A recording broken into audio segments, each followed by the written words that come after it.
This is Hammond. And Jessica. And you're listening to the Friendly Atheist Podcast. Please go to patreon.com/Friendly Atheist Podcast. $5 a month. You get ad-free episodes. Hello. Hi. We have a party tomorrow. Yeah, we do. On Saturday, I should say, whenever you're listening to this, in Chicago at 5 o'clock at a place called Fat Cat. In Chicago. Town. We just got word apparently the Lawrence Red Line stop is under construction. So if you're taking the train there, be aware of that. Get off at Wilson and walk the 2 blocks or whatever. We also we have other announcements, right? We do. Okay. But yeah, if you're going to come there, we hope to see you there. Yeah, Be I'm really safe. Get there. I'm really excited. Fat Cat's a really cool, fun, very chill bar. It's like we did this a couple of years ago. It was fun. People seem to make friends, I think, and we're kind and generous and chill. And I am very much looking forward to it. And next thing was you were on a podcast. I sure was, Hammett. Thank you. I was on God Awful Movies. This is my second time.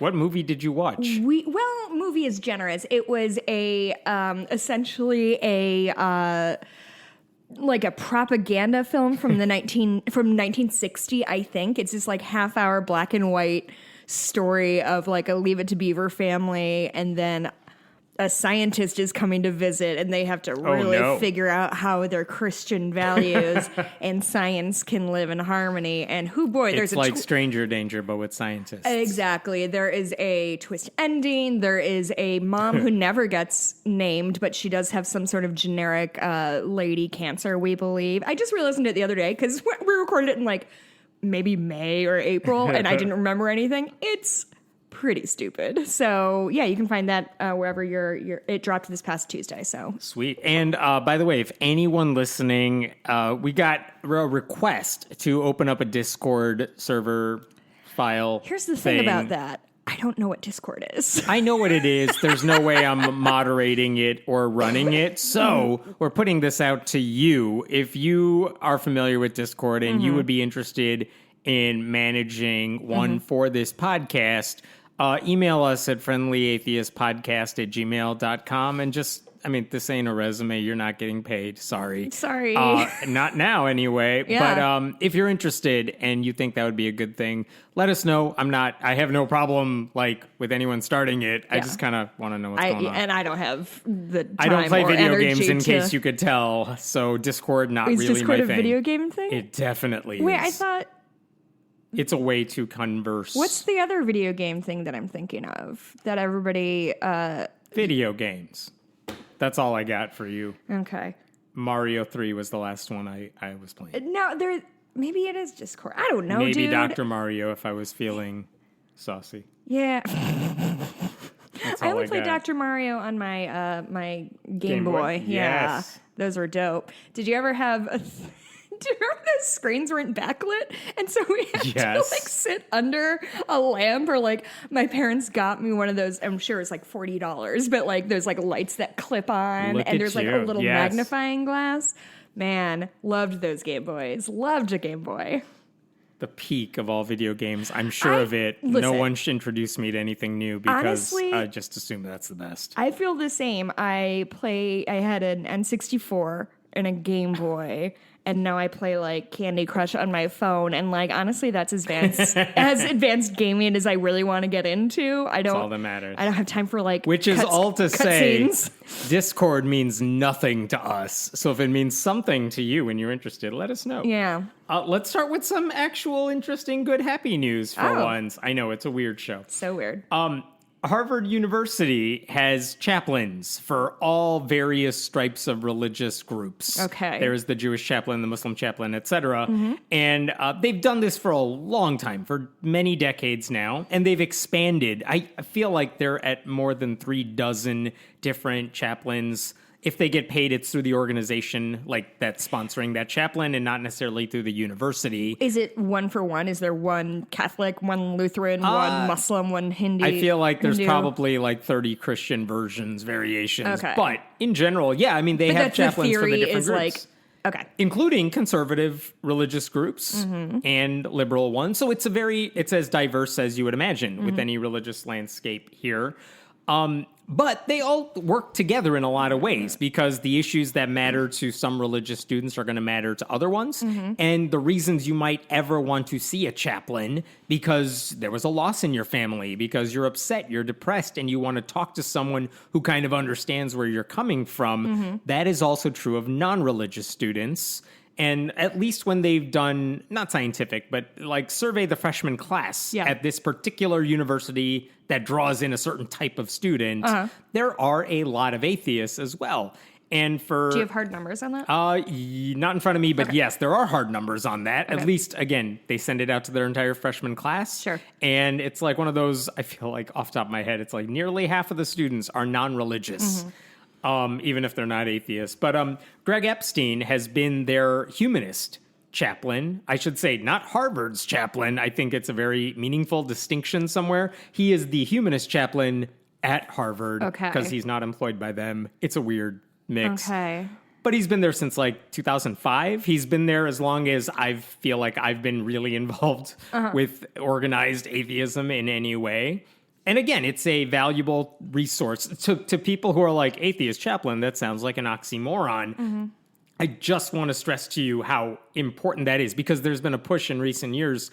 The U.S. military, which has who knows how many members in it, there are 0 non-religious chaplains, which is weird because of all the people who would want to talk to someone about shit going on in their lives, you would think it would be the military, but they've never okayed a humanist chaplain in the Army. Maybe close in the Navy, but I think the Army cares as much about mental health. They should care more, but they do have but they do have religious chaplains. They have Muslim chaplains in the U.S. military. They do not have atheist ones. Do they have on-site psychiatrists? Because call me when that's the thing. Which maybe my guess is they have access to that stuff, but still. They don't have a lot of humanist chaplains anywhere.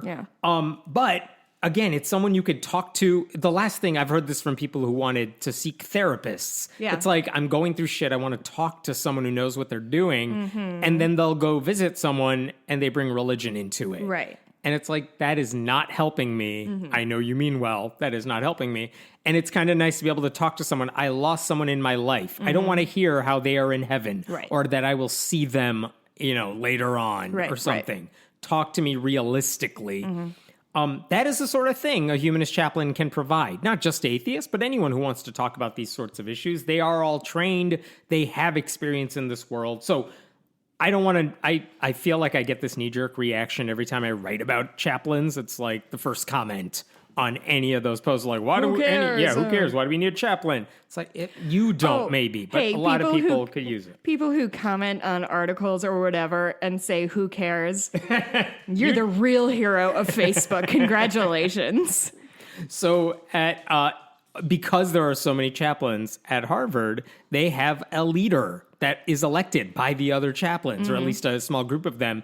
And Greg Epstein just got selected, unanimously, I should say, to be the president of all the Harvard chaplains. So this week in the New York Times, when he was finally able to announce it, there was an article about like Harvard has a new president of their chaplaincy. It is an atheist, something like that, which is a cool side mention. I mean, the reason that article, I think, got attention is it's an atheist. Right. But honestly, when you read the quotations in the article, everyone's like, yeah, but it's Greg.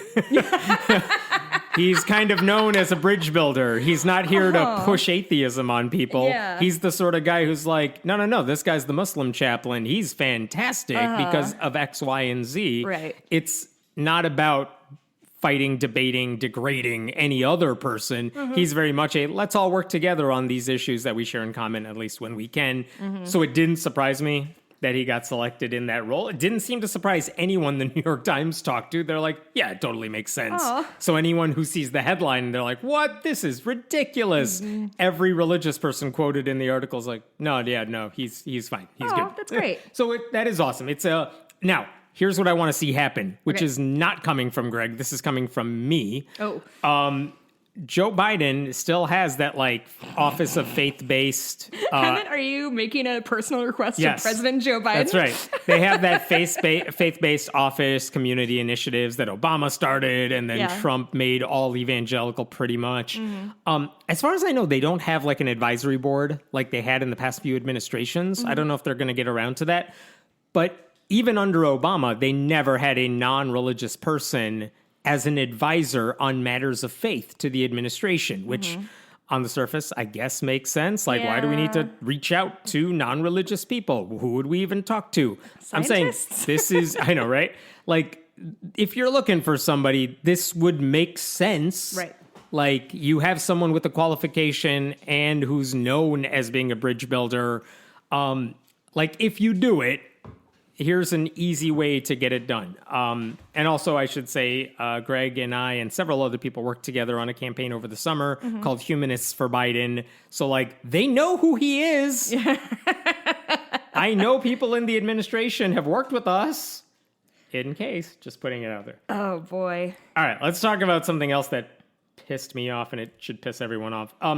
Brigham Young University, Mormon school, Utah, we know that. We talked about this 2 years ago. There was a guy there named Matt Easton. He graduated from BYU, specifically in their College of Family, Home, and Social Sciences, and he was their class valedictorian. They had they had valedictorians there. So he gave a speech at graduation. And during his speech at graduation, he actually came out as gay publicly. He said his friends knew, close people to him knew it, but he had never said it publicly. Yeah. And he thought being graduating at the top of his class at BYU as a practicing Mormon, he thought this is an important thing. I believe he said he had to submit a draft of his speech ahead of time too. So he did. And they were like, yeah, this is fine. Oh, like, you're allowed to say this. Sure. You're not saying like, hey, church, change your ways. He's saying, I'm gay. I'm not ashamed of that. Right. Something like that. So that happened a couple years ago. It was a big deal at the time. And I should also point out, BYU is known as one of the most homophobic colleges in the country.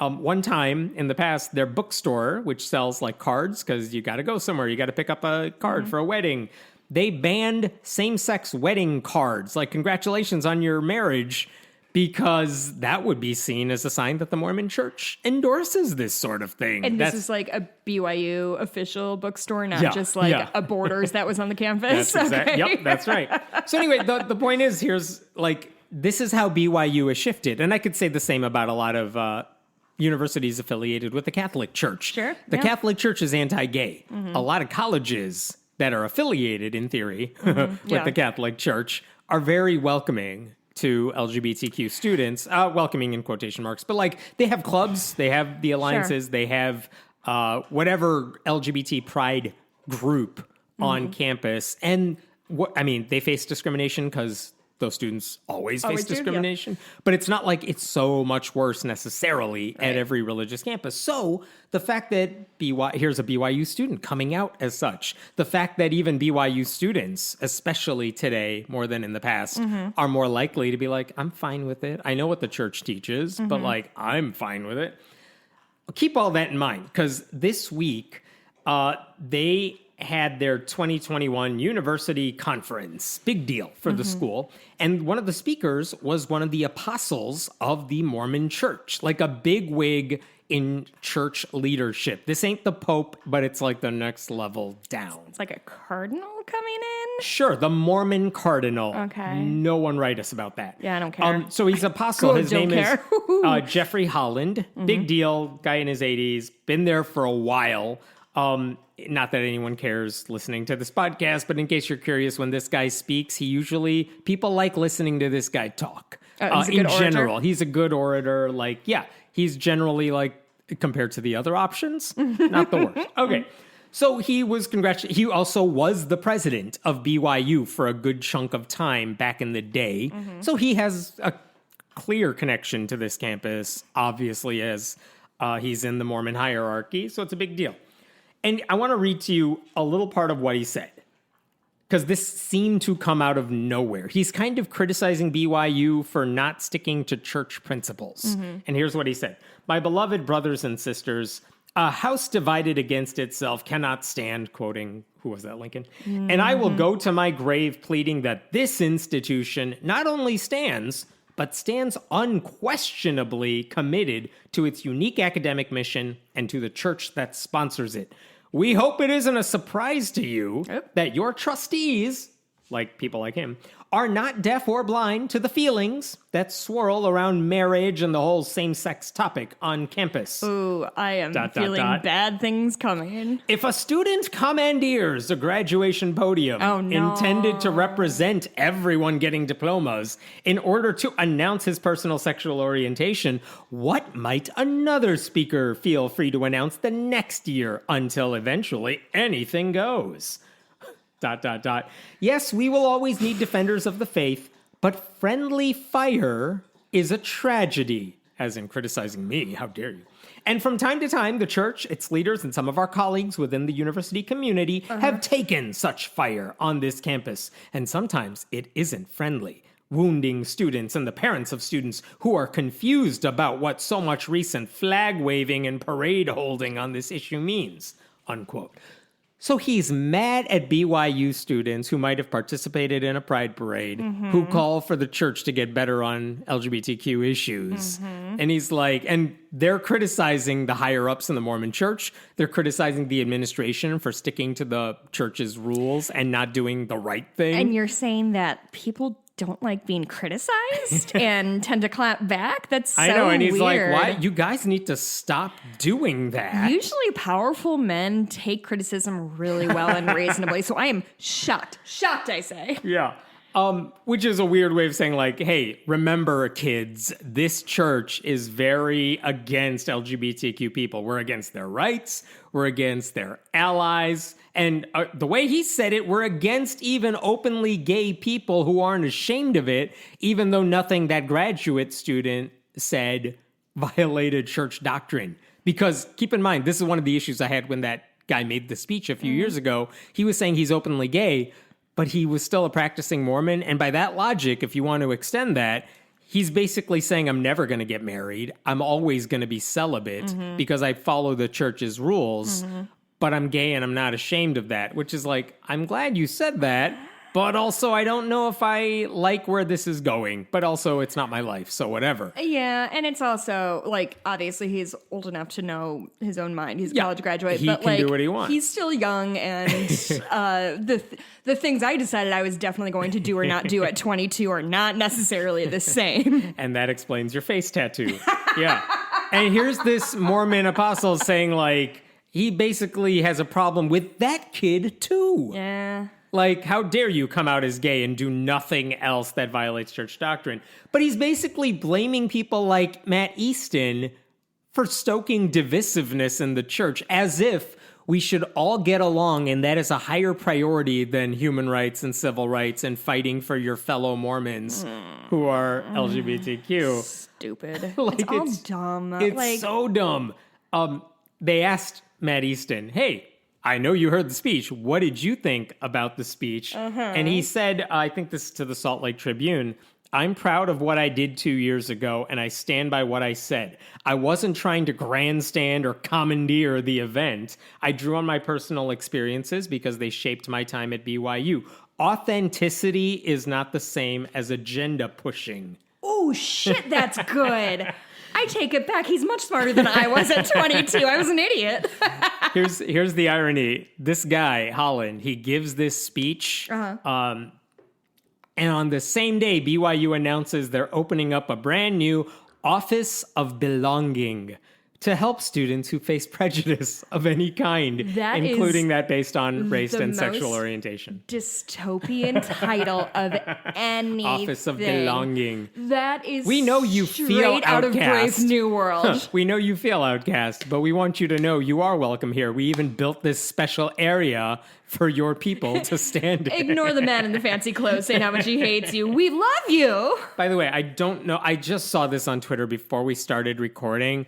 Someone just shared a video of a kid on BYU's campus basically vandalizing pro-LGBTQ messages that were chalked on the sidewalk.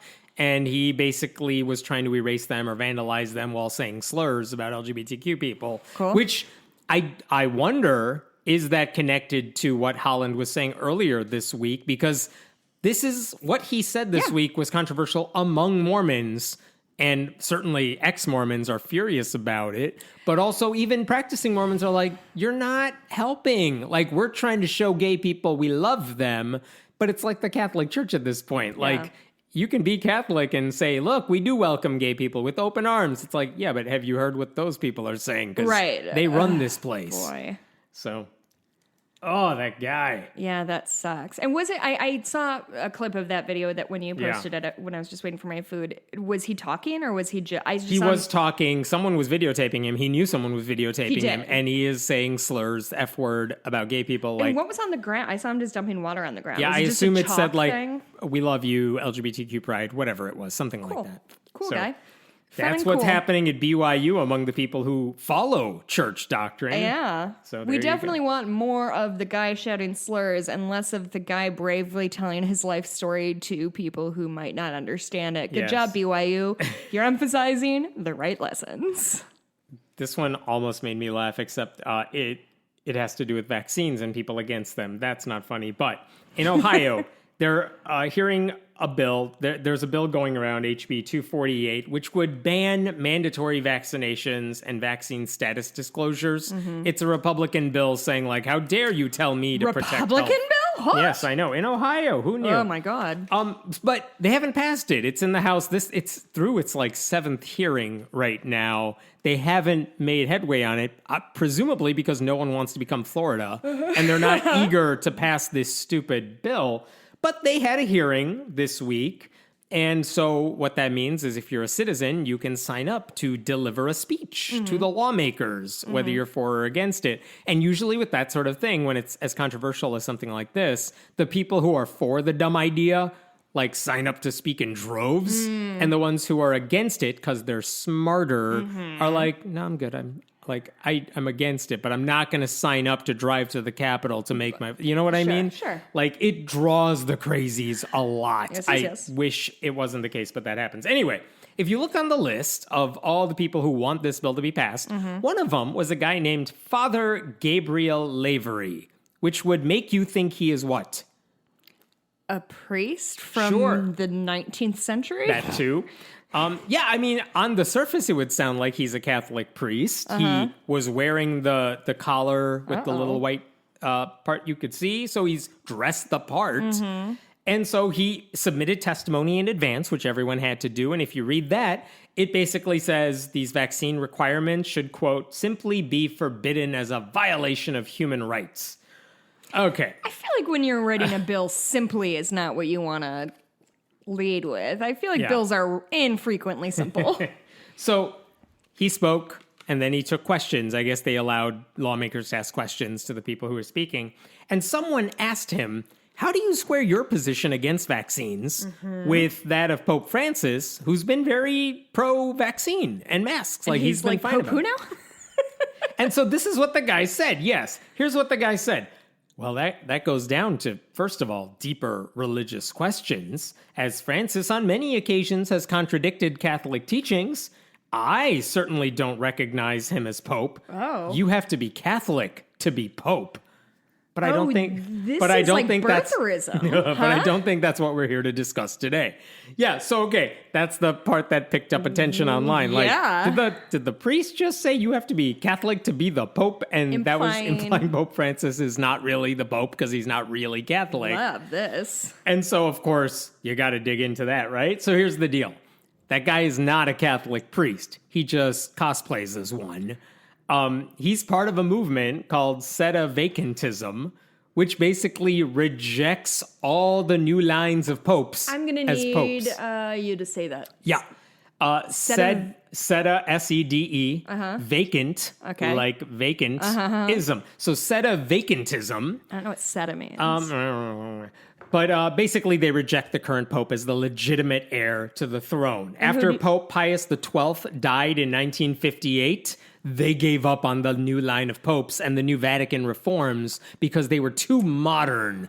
These people need to stick to their conservative roots, and the Catholic Church has taken the wrong direction. See. So this is a guy whose roots are more in the Catholic Church should not be accessible. It should be like he wants all Latin all the mass, time. Things bring like back that. the Inquisition. I don't know how it works. People know that like up until the 50s or 60s, Catholic Mass was given in Latin. I don't know if like that is a well-known thing. I feel like I learned it as an adult, but like... Yeah, I feel like that was a whole John Mulaney set somewhere. Yeah, like my dad said he remembered going to Catholic church when he was little, and it was still in Latin, which, like, God, church is pretty boring now, but Christ... And the heresy that they made it in English to allow people to experience church. But yeah, this guy belongs to that group. He runs a place called Sacred Heart of Jesus Church in Akron, which sounds like a regular church, but is actually part of this offshoot group, which is to say he looks like a priest. He talks like a priest. He claims to be Catholic,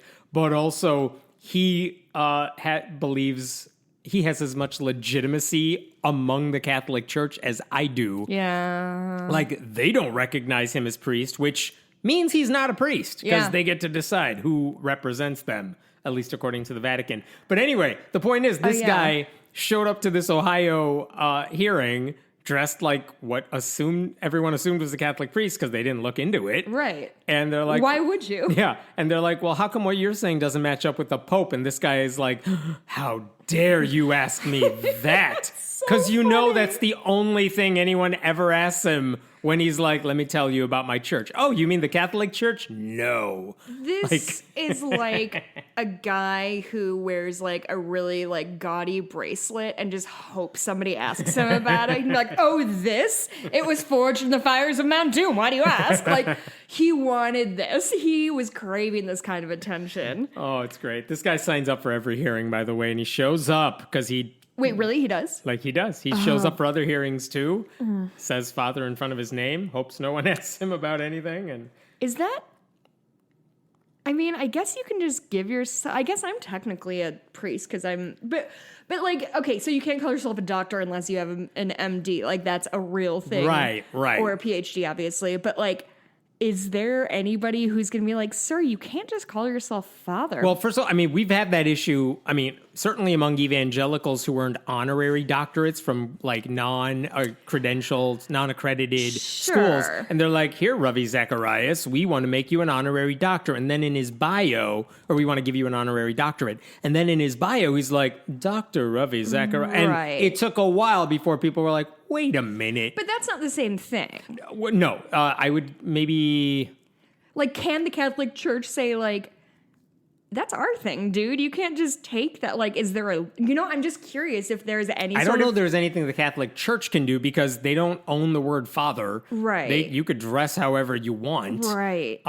There's nothing for them to take away because he doesn't have anything, but he'll let you think he does. Sure. Like, I don't know there's anything the church can do. Yeah. I bet they would figure it out if he was, like, a dangerous person. Right, I bet they'd be like, actually, we're gonna lock down a little bit harder on who can be called father or not. Here's an interesting piece. This appeared in Salon, and it's written by Phil Zuckerman, who I absolutely love. He's a professor of sociology and secular studies at Pitzer College in California. And he's written books about like why religion is not necessary to live an ethical life. Mm-hmm. And the article basically, I'm going to summarize for a second. We still tend to think you need God to be good, that religion makes you moral. Mm-hmm. And his entire piece is on basically every way you want to measure morality, atheists do better. Yeah, this is the argument that he wants to make. And some of this stuff is measurable. Other stuff is just common sense. Let me read you some of it. Considering the pandemic, for example. Sure. No moral person would want to willingly spread it, bolster it, or prolong its existence, COVID-19. And yet when it comes to the battle against COVID-19, it is the most secular of Americans who are doing what they can to wipe it out, while it is the most faithful among us, especially nationalistic white evangelicals, who are keeping it alive and well. Taking the vaccine saves lives and thwarts the spread of the virus. So too does sheltering in place as directed and wearing protective face masks. And yet, here in the U.S., it is generally the most religious among us who refuse to adhere to such life-saving practices, while it is the most secular who most willingly comply. Only 10% of atheists, he pointed out, only 10% of atheists said they would definitely or probably not get vaccinated. Oh, interesting. That number jumped to 45% of white evangelicals. Wow. And then you look at other things. Again, some of these measurable, some of these more common sense than anything else. But he said, like, look at other ways we could judge morality here in terms of who supports helping refugees, affordable health care for all, accurate sex education, death with dignity, gay rights, transgender rights, animal rights, who opposes militarism, the government use of torture, the death penalty, corporal punishment. The most secular Americans, he wrote, exhibit the most care for the suffering of others, like we don't want to see it, while the most religious exhibit the highest levels of indifference. Yeah, atheists are pretty great, huh? Yeah, I mean, and then he even brought up, like, okay, forget all that stuff, some of that, even if you put all that aside, even if evangelicals say those don't count for whatever reason, how about when it comes to the unborn? Because this is kind of their trump card for evangelicals. Like, we care about the unborn, you want to murder babies or something. Right. This is back to the issue. If you want to care for the unborn, you would think, let's not punish doctors who want to provide health care. Let's not hurt victims of rape. Let's not force women to give birth to non-viable babies. That would be tragic. And the ones who call themselves pro-life are the ones who reject mask mandates, oppose universal child care and health care, who want to destroy the environment or not stop it. And they want to create a society where school shootings are more rampant. I mean, all this stuff ties together. And it's not that he's saying Christians are immoral or that atheists are all good. Obviously, that's not the case. It's that being Christian does not guarantee that you are moral. And in the case with, like, white evangelicals in the United States, like, it's easy to see that. Yeah. So again, people who reject religion, you're making the world a better place. I was trying to think of what's the way to say all those evangelicals who are like, hey, atheist, there's a Jesus-shaped hole in your heart that you need to fill. What is the version of that to say to them? You have a moralistic hole in your heart that you need to fill. There's so much, Your heart's too big. Would Jesus take it out? That sounded wrong. Well, like, there's so much space in your heart held out for Jesus that you forgot to let in real people. That's almost there. It's almost interesting and good, but it's not. I'll keep working on that. Keep workshopping that. Let me know about that. Let me give a shout out to our sponsor for this week. This will give me time. I do a lot of research and writing from public places using public Wi-Fi. And sometimes if I'm trying to watch news clips from other countries, I get blocked because they know I'm not from that country. I tried watching a 60 Minutes like documentary and I was prohibited from watching it, even though I just wanted to watch it for the sake of writing an article.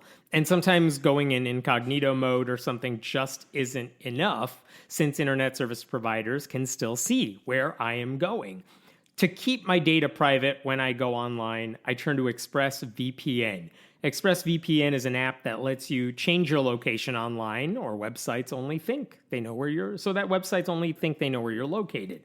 Just push a button and you'll have access to a lot of content you can't normally get. Like if you want to watch Doctor Who on UK Netflix or anything on the BBC iPlayer, I can stream it in HD. It's compatible with my devices. It encrypts my data.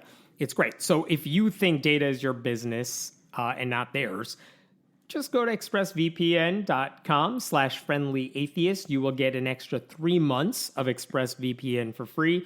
That's expressvpn.com/friendlyatheist. And we thank them for sponsoring this podcast. Let me jump to another piece of what I thought was pretty good news for once. Wait, I almost have it. You're more concerned about a man who died 2,000 years ago than the kids who died at Parkland? No, it's nothing. Keep working on that one. All right. I want to go back to 2006. There was this is a study that came out that has been in my mind ever since. Since 2006? Since 2006. Since 2006. And it was published in the journal Science. And they basically showed the acceptance of evolution in 34 countries. And basically, if you look at the top of the list, Iceland, like, it's got to be like 90% of the people in Iceland accept evolution. They know it's true. No issue there. Next on the list, you got like Denmark and Sweden and France. And then you jump all the way to the bottom of the list. Uh-oh. At the very bottom is Turkey, where creationism has taken hold. We're talking more than 50% say evolution is false. And another like 20% say it's not, they're not sure. And then next to last, right next to Turkey, is the United States. We're not much better than they are. We're next to last. Yeah. And I'm sorry, did you say this is all countries or it was like 40 some odd countries? All countries where you could probably take a survey. Let's do it that way. Sure. We only 40% of Americans said evolution was true. About 40% said it was false, and a lot of people were not sure. It was not optimistic. And the point is, here's a list of a bunch of countries, and we're not good at this. And so that's been in my mind because that was during the whole intelligent design era where people were trying to sow doubt into it.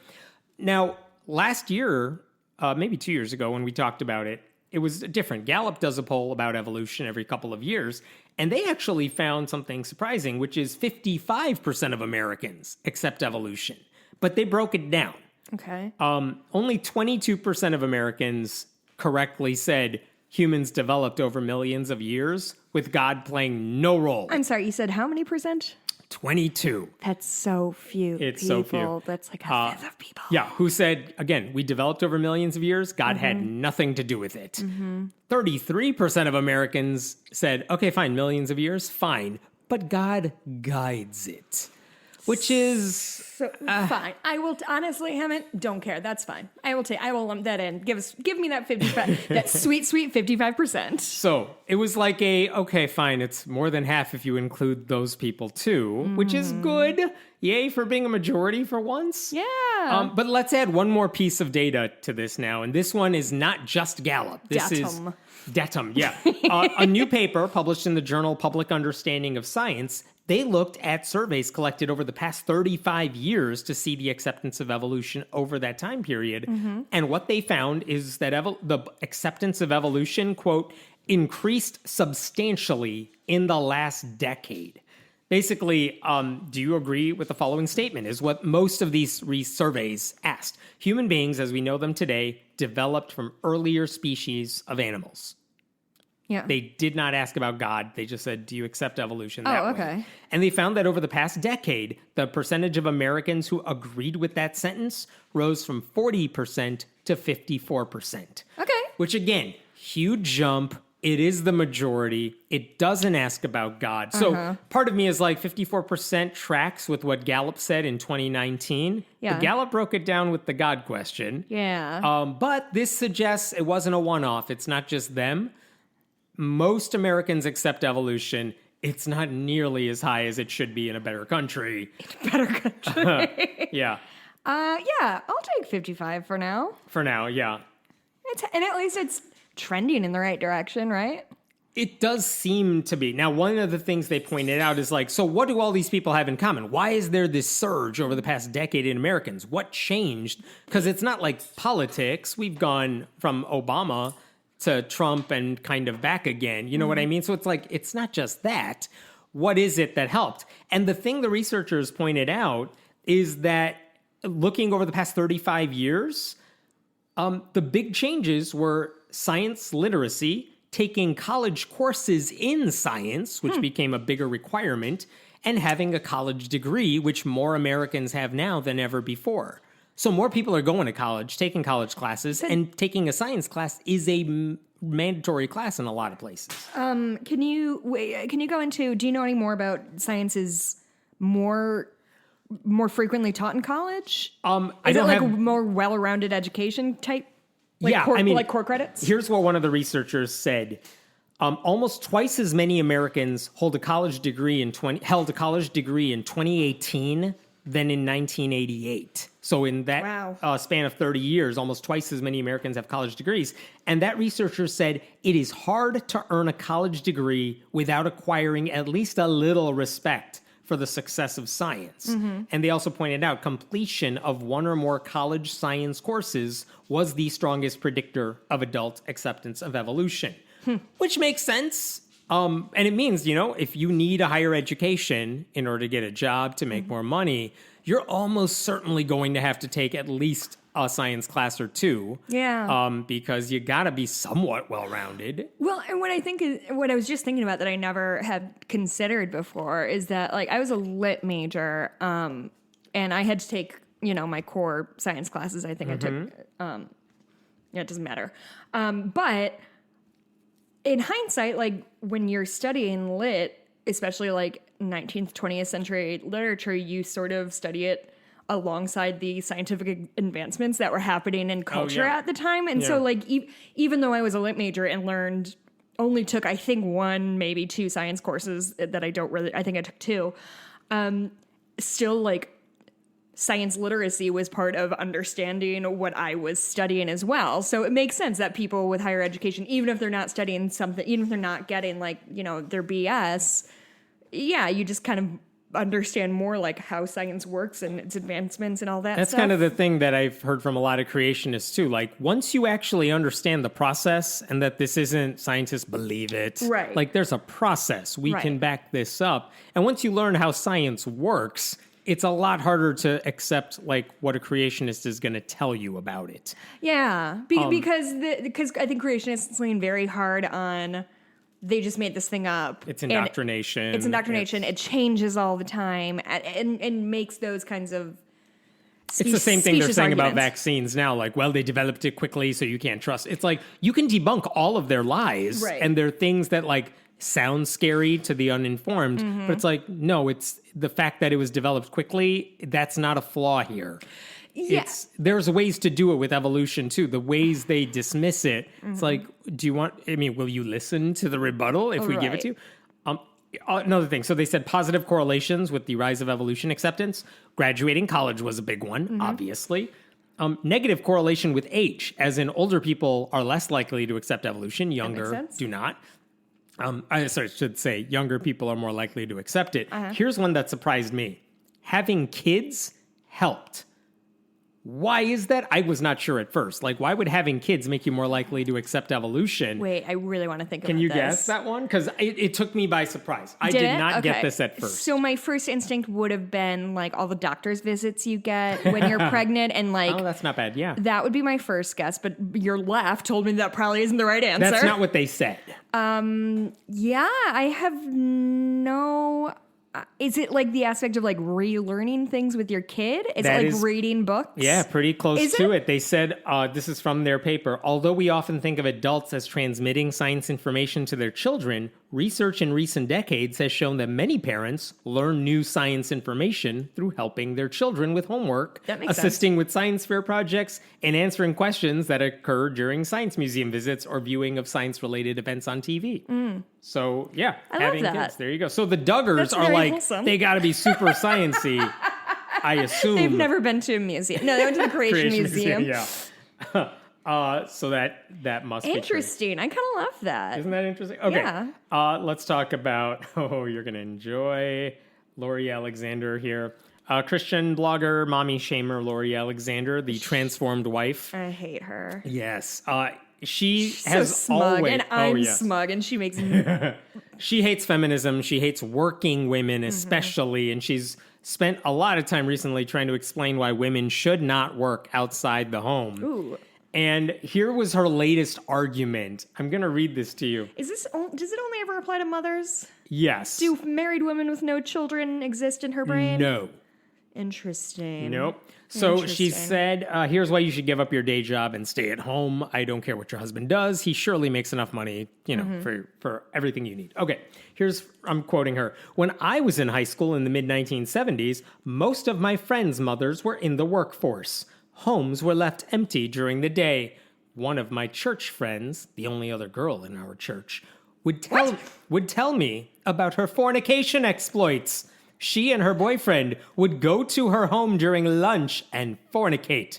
She had a number of abortions. Yeah, it's called a nooner, dude. No one was home since her mom worked outside the home. It all seemed so appealing to me, thankfully. This was not the life I ever wanted to live. So according to her, women should stay at home, not have careers, because not have if sex. they are not at home, kids will have sex.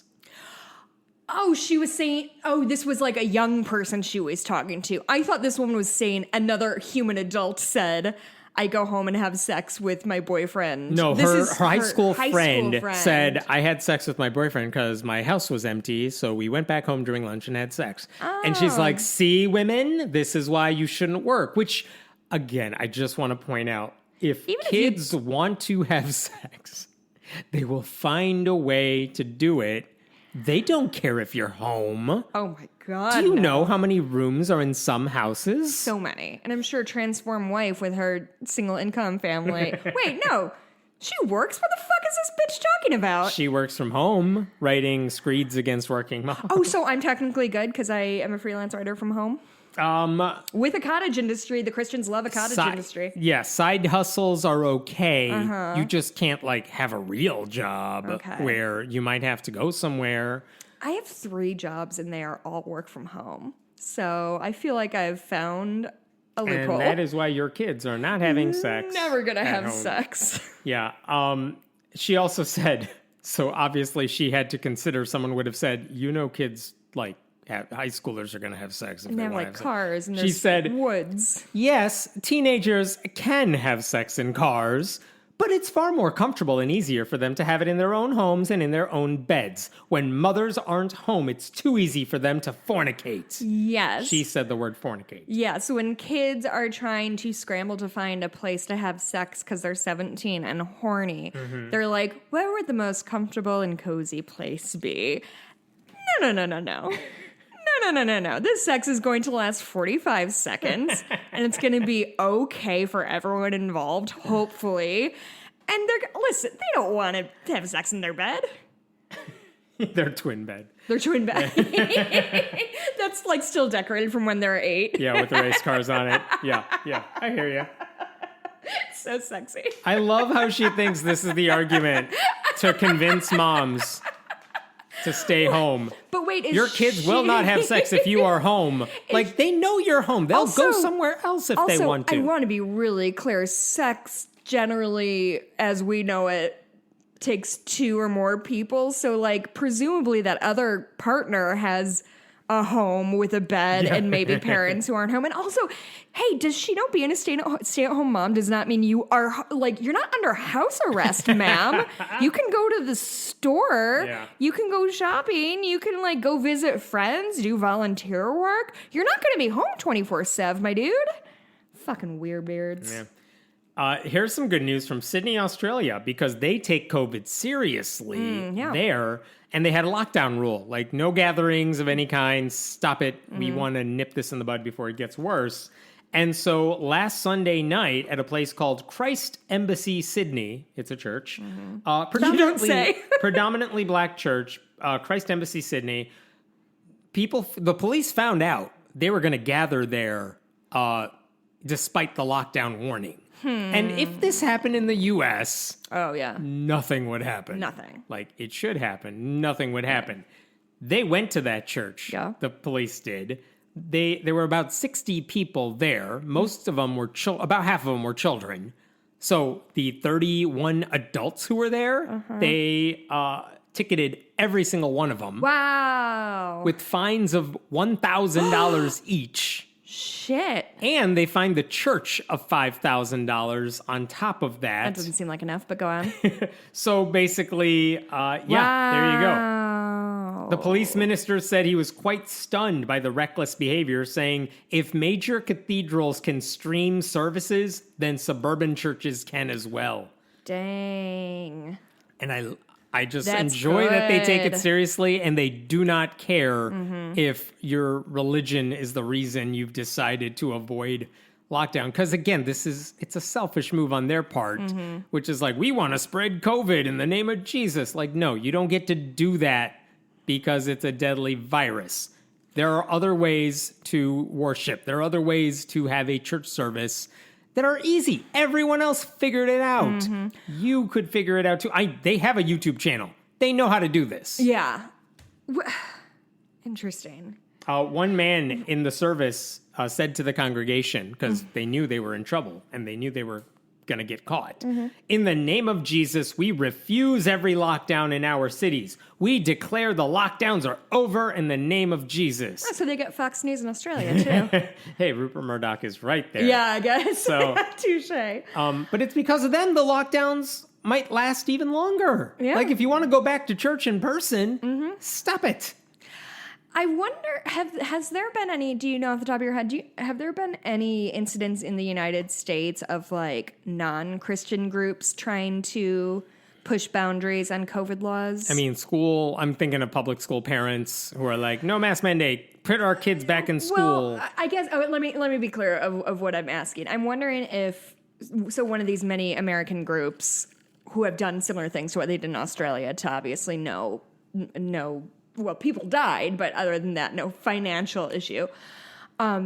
If, say, a mosque did the same thing. I have not heard of a mosque or a synagogue in the same way, certainly not in the same numbers, doing this. I'm just wondering what the reaction from the Christian right would be. Would they be like, good for them? Some Orthodox Jewish synagogues, congregations in like New York, they held like mass weddings during the height of pandemic 1. And yes, some right-wing evangelical Christians were like, yes, more power to them. One guy, who was it, Rick Wiles, one of those MAGA-type cultists, was like, I'm paying the fine that the state gave them because I support their right to, I guess, spread COVID and kill people. So that answers my question. My question was going to be like, if somebody else does it in the name of religious freedom, but not religious Christian freedom. In this case, yeah, if it means you're gathering in spite of what Democrats are trying to do to protect lives, they're fully fine with it. Yeah, I guess I was trying to figure out who's the big bad. Is it the government Democrats. Or is it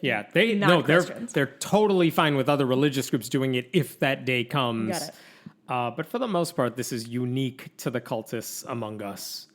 One last story for you here, which is aliens. Oh. Do you believe... here's the question asked by the Pew Research Center. Do you believe that intelligent life exists on other planets? Probably. So your options are, it does exist. It probably wasn't an option. It does not exist, or no answer.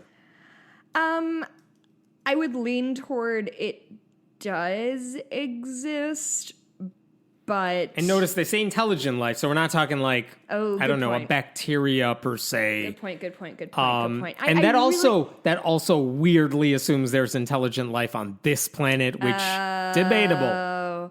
That's a very good joke from the 1990s that you just told. I'm hilarious. Yeah, I don't know. I do. Give me my own show on HBO every Friday night.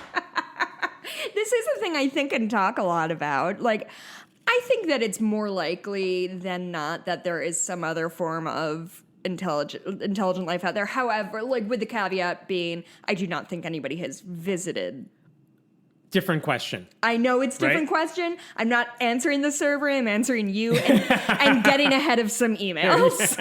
There you go. I would probably agree with you. Like, if you believe the universe is friggin' huge, and the odds that we exist here today are astronomically small, is it more likely that we're alone and we're the only species that's ever poofed out, like, of the Big Bang or something? Or, like, did it happen somewhere else? Somewhere? Yeah. Like, probably. Yeah. And if they did exist, they're probably way more intelligent on any capacity than we are. They're not just lounging around. Unclear.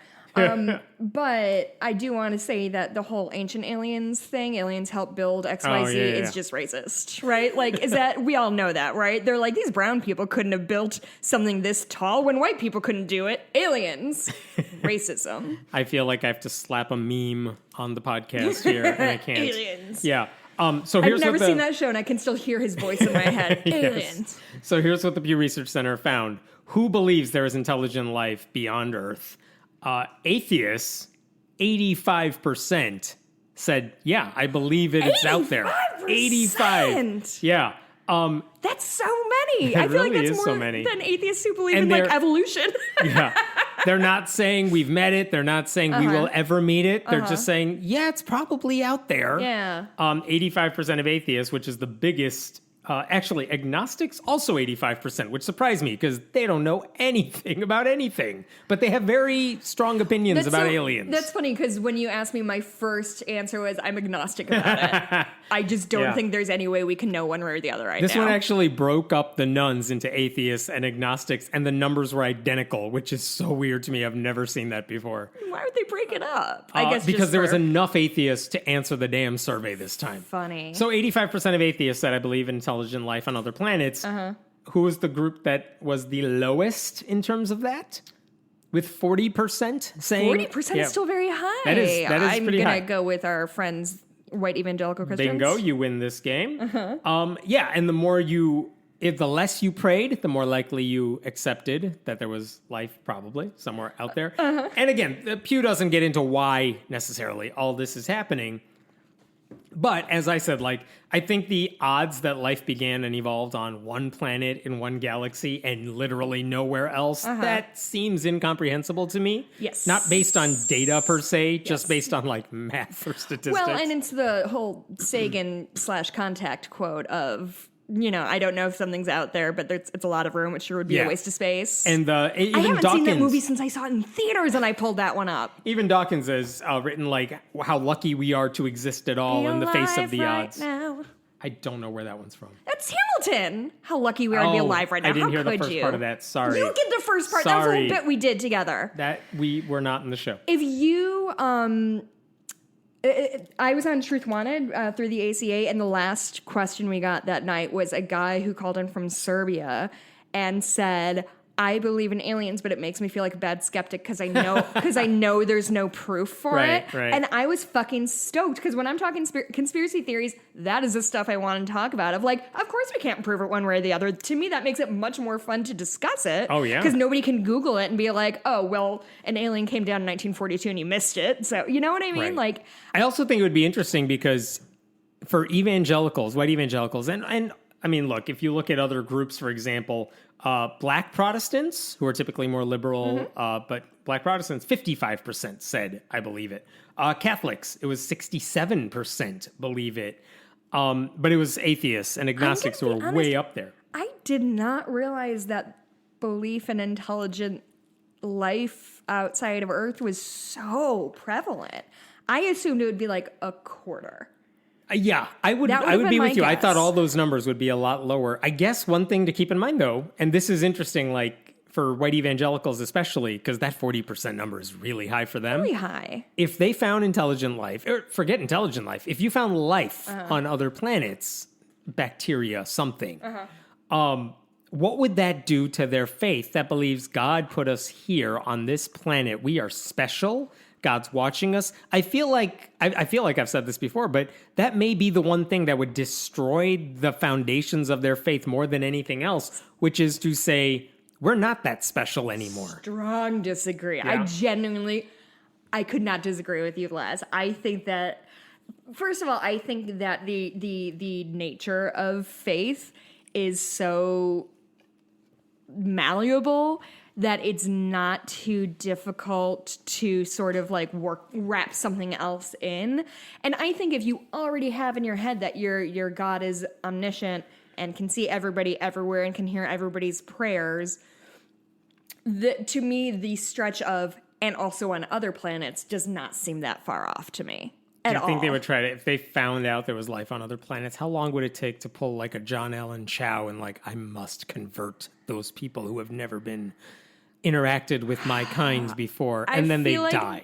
I feel like the people who want to convert alien bacteria and the people who have access to space travel is a Venn diagram with about a football field between them. I do not think that this is a problem that we will need to face in our lifetime. Who was the name you mentioned? Is that the guy who got killed by the natives off the coast of that Indian? That is correct. Yeah. John Allen Chow. Yeah, he probably should have left them alone in hindsight, huh? Really should have. I feel like when you're going up against somebody with spears and you have a Bible, not pro-violence, but also, you know. Anti-stupid. What are you doing? Leave them alone. I also really They live on an isolated island. I think I have they the perfect don't want number. you there. I have the perfect number of holes in my body already. I do not need to increase it. Speaking of which, we just watched Jerry Maguire recently. God, that movie holds up really well. Does it really? It does. Did you ever see it? I thought you were going to go with an OnlyFans joke, and I didn't go there. Oh, no, I didn't. Hey, good for OnlyFans for Yeah. opening. I hear it's like, Welcome back. Yeah, people still lost a lot, but like, I don't know. I'm glad the uproar got good results, and I also like to yell at strangers on the internet about their anti-sex work beliefs because it's pretty fun for me. Very good. Hey, Is that it? See you. Yeah. Wait. What? I have things. What? Just one thing. I know it's August. It's almost September. I read an article recently about how the manufacturing supply chain is sort of fucked. So buying presents for this Christmas season might be very, very difficult. So with that in mind, and the work I have dropped down a little bit, which is fine, but I have more time for cross stitching. So if anybody wants to kind of get out ahead and do Christmas presents or whatever for this coming Christmas, I have a Etsy shop. I sell cross stitches. I do almost all custom work, but there's a bunch for you to choose from. So please, bitches, get stitch done. It's on Etsy. And that's it. Hammett, where can we find you online? I am at friendlyatheist.com. Go to patreon.com/friendlyatheistpodcast. Give us donations if you like listening. It's all good. Yeah. Oh, hey, if we see you tomorrow, or whatever, come say, if you have a question or want to talk to us, like, just come say hi. Like, last time I felt really weird, like, going around to tables like I was the bride at a wedding. Just come grab us. Like, same deal. Yeah. Yeah, like, me too. I just don't want anybody to feel like they are bugging us if they want to just say hi or have a question or a comment or whatever. I just want to encourage that kind of thing, and I don't want anybody to feel weird about it, because it's weird. Let's all be real about this. It's going to be fun and great. We're all strangers. It's weird, but it's going to be good. Anyway, that's all I have. Yeah, I hope you can come. If you can make it, it'll be fun. Yeah, we look forward to seeing y'all, and if not, we will talk to you next week. All right, have a good one, all.